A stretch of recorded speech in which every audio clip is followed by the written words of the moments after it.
Hi achievers. ஒரு காலத்துல நீ இன்ஸ்டாக்குள்ள போனாலே இந்த மாதிரி ரீல்ஸ்ல தான் வரது பாத்திருப்பீங்க. ஆனா இப்பெல்லாம் இன்ஸ்டாக்குள்ள போனா 10க்கு ஒரு ரீல்ஸ் ஆச்சு பிசினஸ் ரீல்ஸ் வந்துருது. இதுல இருந்து என்ன தெரியுது? மோஸ்ட் ஆஃப் த பீப்புள் அவங்க பிசினஸ்க்கு இன்ஸ்டாகிராம் யூஸ் பண்றாங்கன்னு தெரியுது. இன்ஸ்டாகிராம் நம்பி ஒரு பிசினஸ் ஸ்டார்ட் பண்ணலாமா?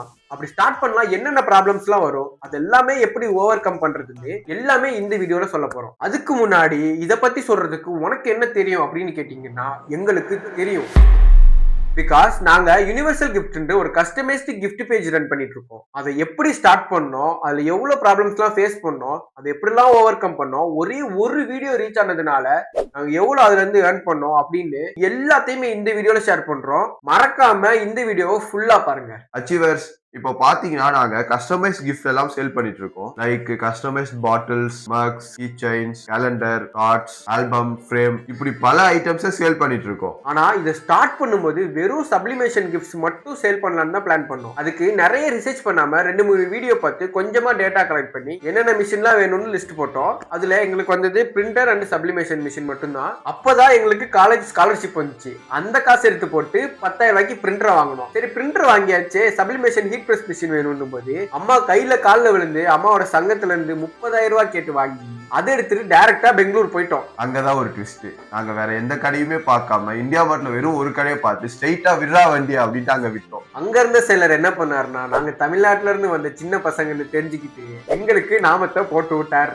கோவிந்தா கோவிந்தா. அதாவது என்ன நடந்துச்சுன்னா, வெறும் 12,000 ரூபாய் மதிப்புள்ள 5-in-1 ஹீட் பிரஸ் மிஷின் காம்போவை 27,000 ரூபாய்க்கு எங்க தலையில அடிச்சு விட்டார். அதுக்கு அவர் சொன்ன ரீசன் என்னன்னா, 12,000 ரூபாய்க்கு வாங்கினீங்கன்னா பிளாஸ்டிக்ல இருக்கும், ஹீட் பண்ணும்போது உருகிடும், ஏகப்பட்ட ப்ராப்ளம் எல்லாம் வரும். நம்ம கிட்ட இருக்கிறது ஒரிஜினல் இரும்புல செஞ்ச மிஷின். சோ எத்தனை வருஷம் ஆனாலும் உங்களுக்கு எந்த ப்ராப்ளமும் வராதுன்னு சொல்லிட்டாப்ல.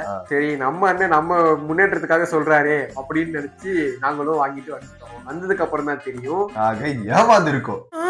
யார நம்பர்னே தெரியல தாசண்ணா. அப்பவே பாதி உடஞ்சு போயிட்டோம். சரி, மிச்சம் இருந்த 5,000 ரூபாயில சின்ன சின்ன ரா மெட்டீரியல்ஸ் எல்லாம் வாங்கி அதுல ஸ்டார்ட் பண்ணோம். ஸ்டார்டிங்ல பெருசா சேலே ஆகல, கொஞ்சம் கூட சேல் ஆகல. வீட்டு பக்கத்துல இருக்கவங்களே வாங்குறதுக்கு ரொம்பவே யோசிச்சாங்க.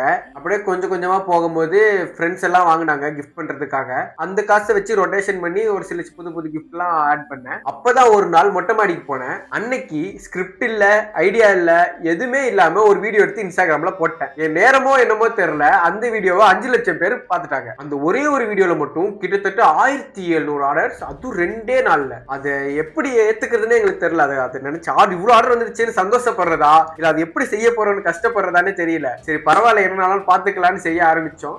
அப்போ என்னென்ன பிரச்சனை வந்துச்சுன்னு இப்போ பார்க்கலாம். First one, order management. ஒரே நாள்ல கிட்டத்தட்ட 1000 ஆர்டர்ஸ் கிட்ட வந்துச்சு. அப்போ எங்க கிட்ட வெப்சைட் இல்ல, ஒண்ணுமே இல்ல, எல்லாமே வாட்ஸ்அப்ல தான் மெசேஜ் பண்ணாங்க. அவங்களுக்கு எல்லாம் ரிப்ளை பண்ணவே எங்களுக்கு ரொம்பவே கஷ்டமா இருந்துச்சு. ஒரே போன்ல வாட்ஸ்அப்ல மெசேஜ் பண்றது ரொம்பவே கஷ்டமா இருந்துச்சு. அதனால எங்களுக்கு மேனேஜ் பண்றது ரொம்பவே கஷ்டமா இருந்துச்சு. காலைல வந்த ஆர்டருக்கு நைட்டு தான் ரெஸ்பான்ஸ் பண்ற மாதிரி இருந்துச்சு. அது மட்டும் இல்லாம இன்ஸ்டாகிராமையும் சேர்த்து மேனேஜ் பண்ணணும். ஏன்னா இன்ஸ்டாகிராம்ல தான் ஃபர்ஸ்ட் மெசேஜ் பண்ணுவாங்க, அவங்கள தான் வாட்ஸ்அப் காமிச்சு விடணும், வாட்ஸ்அப்ல ஆர்டர் அக்செப்ட் பண்ணணும். இந்த மாதிரி ஒரு ப்ராசஸ் போயிட்டு இருந்தனால எங்களுக்கு ரொம்பவே கஷ்டமா இருந்துச்சு பண்றதுக்கு. இப்படி பண்ணிட்டு இருக்கும் போது ரெண்டாவதா ஒரு ப்ராப்ளம் வந்துச்சு, அதுதான் மணி மேனேஜ்மெண்ட். நாங்க கஸ்டமர் தந்தது ஒரே ஒரு QR கோட் தான். அதுல நிறைய கஸ்டமர்ஸ் பே பண்ணும்போது எங்களோட பேங்க்ல டிரான்சாக்ஷன் லிமிட் முடிஞ்சிருச்சு. அப்போ என்ன பண்ற மாதிரி ஆச்சுன்னா, ஒரு டைம் லிமிட் ரீச் ஆகும் போது புது QR கோட் சென்ட் பண்ணி கஸ்டமர்கிட்ட திரும்ப பே பண்ண சொல்லுவோம். இப்படி அம்மா அக்கௌண்ட், அப்பா அக்கௌண்ட், அக்கா அக்கௌண்ட் கிட்டத்தட்ட ஒரு 10 அக்கௌண்ட் யூஸ் பண்ணோம். இதனால என்ன பிரச்சனை வந்துச்சுன்னா, கஸ்டமராலையும் ஈஸியா பே பண்ண முடியல, எங்களாலையும் எல்லா பேமெண்ட்டையும் கரெக்டா ட்ராக் பண்ண முடியல. இது எல்லாத்தையும் ஃபேஸ் பண்ணதுக்கு அப்புறம் ஒரு ப்ராப்ளம் இருந்துச்சு, அதுதான் பிளேஸ் இஷ்யூ. எங்க கிட்ட இருந்தது ஒரு குட்டி ரூம். அதாவது அது 2 பேர் மட்டும் தான் உட்காந்து வேலை செய்ய முடியும். நாங்க எதிர்பார்த்தது ஒரு 5-6 ஆர்டர் வரும், அதை அப்படியே அங்கேயே உட்காந்து மேனேஜ் பண்ணி முடிச்சிடலாம்னு நினைச்சோம். ஆனா திடீர்னு ஒரு 1000-1500 ஆர்டர் வரும்போது எங்களால என்ன பண்றதுன்னே தெரியல. அந்த இடத்துல வச்சு ஆர்டர் பண்ணும்போது அது இடமே ஃபுல் ஆயிருச்சு, எங்களுக்கு நிக்கிறது கூட இடம் இல்லாத வரைக்கும் ஆயிடுச்சு. சோ நாங்க வீட்டுல இருக்க எல்லா ரூமே யூஸ் பண்ண ஆரம்பிச்சிட்டோம். இப்படி எல்லாம் போயிட்டு இருக்கும்போது அடுத்ததா இன்னொரு இஷ்யூ வந்தது, அதுதான் ஸ்டாக் இஷ்யூ. நாங்க ரா மெட்டீரியல்ஸ் எல்லாம் மும்பை, கொல்கத்தா அந்த மாதிரி இடத்துல இருந்து டெலிவரி பண்ண வச்சோம். திடீர்னு இத்தனை ஆர்டர் வந்தனால எங்க கிட்ட இருந்து எல்லா ஸ்டாக்கும் முடிஞ்சிருச்சு. நாங்க அங்க கேட்கும் போது அவங்க எப்படி 1 வீக் ஆயிடும் வர்றதுக்கு அப்படின்னாங்க. அங்கிருந்து எங்க கிட்ட வர்றதுக்கு 1 வீக், திரும்பி எங்க கிட்ட இருந்து கஸ்டமருக்கு போறதுக்கு 1 வீக் ஆயிடும்ன்றனால நாங்க உடனே வண்டி எடுத்து பெங்களூருக்கு போயிட்டோம். பெங்களூர்ல போய் ஒரு நாள் ஃபுல்லா அலைஞ்சி ஒரு மேனுஃபேக்சரை கண்டுபிடிச்சி அவர்கிட்ட வித்தின் 2 ஹவர்ஸ்ல கிடைக்கிற மாதிரி நாங்க வாங்கிட்டு வந்தோம். பிகாஸ் நாங்க இருக்கிற இடத்துல இருந்து பெங்களூருக்கு வெறும் 1 hour டிராவல் தான். இங்கிருந்து ஸ்ட்ரெயிட்டா நாங்க போயிட்டு அங்க அவர்கிட்ட வாங்கிட்டு 1 hourல திரும்பி வந்துடலாம். இது எல்லாத்தையும் ஓவர் கம் பண்ணி ஆர்டர் டிஸ்பேச் பண்ணிட்டோம். அந்த டைம்ல தான் ஒரு பெரிய இஷ்யூ வந்துச்சு. அதுதான் டெலிவரி பார்ட்னர் இஷ்யூ. நாங்க அந்த டைம்ல யூஸ் பண்ணது ஷிப்ராக்கெட் தான். ஏன்னா ஷிப்ராக்கெட்ல தான் ஏகப்பட்ட அட்வான்டேஜ் இருந்துச்சு அந்த டைம்ல.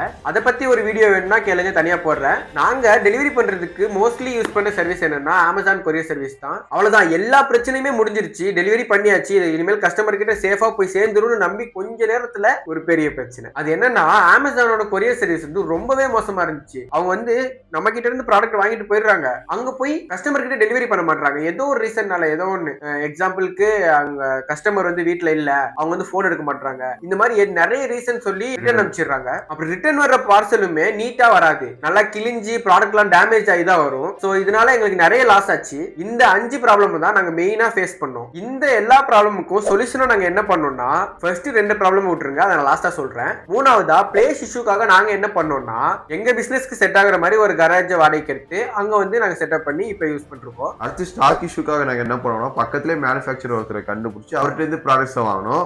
அதனால எங்களுக்கு டைம் ரொம்பவே சேவ் ஆச்சு. அடுத்ததா டெலிவரி பார்ட்னர். டெலிவரி பார்ட்னருக்காக நாங்க நிறைய ரிசர்ச் பண்ணோம். ஃபர்ஸ்ட் பண்ண தப்ப மறுபடியும் பண்ணக்கூடாதுன்றதுக்காக நிறைய கஸ்டமர் கிட்ட கேட்டோம், நீங்க இருக்க ஏரியால எந்த கொரியர் சர்வீஸ் பெஸ்டா இருக்குன்னு கேட்டோம். அது நிறைய பேர் சொன்னது எஸ்டி கொரியர் தான். இது பிரைஸ் கொஞ்சம் அதிகமா இருந்தாலும் எங்களோட ப்ராடக்ட் சேஃபாவும் சீக்கிரமாவும் போய் சேர்ந்துச்சு. இது வந்து கஸ்டமரை ரொம்பவே சாட்டிஸ்ஃபை பண்ணிச்சு. சோ நாங்க எஸ்டி கொரியரை சூஸ் பண்ணோம். அண்ட் லாஸ்டா ஆர்டர் மேனேஜ்மெண்ட்டுக்கும் மணி மேனேஜ்மெண்ட்டுக்கும் நாங்க என்ன பண்ணிட்டு இருக்கோம்னா, வெப்சைட் ஒன்று கிரியேட் பண்ணிட்டு இருக்கோம். கூடிய சீக்கிரமே லான்ச் பண்ணிடுவோம். அது கூடவே பேமெண்ட் கேட்வேவை லிங்க் பண்ணிடுவோம். இதனால ஆர்டர் மேனேஜ் பண்றதுக்கும் ஈஸியா இருக்கும். எல்லாமே ஆட்டோமேஷன்ல நடக்கிறதுனால எங்களுக்கு டைமும் சேவ் ஆகும். நாங்க எதுவும் மேனுவலா செக் பண்ணவும் அவசியம். இது மட்டும் இல்லாம மார்க்கெட்டிங்லயும் கான்சென்ட்ரேட் பண்ணணும். மார்க்கெட்டிங் பத்தி ஒரு வீடியோ போட்டிருக்கோம், வேணும்னா ஐ பட்டன்ல இருக்கு, செக் பண்ணி பாருங்க. ஓகே சிவர்ஸ், இதுதான் எங்களோட பிசினஸ் ஜர்னி. இதை இன்னும் மேலும் மேலும் பெருசாக்கணும்னு ஆசைப்படுறோம். அதுக்கு உங்களோட சப்போர்ட் ரொம்பவே தேவை.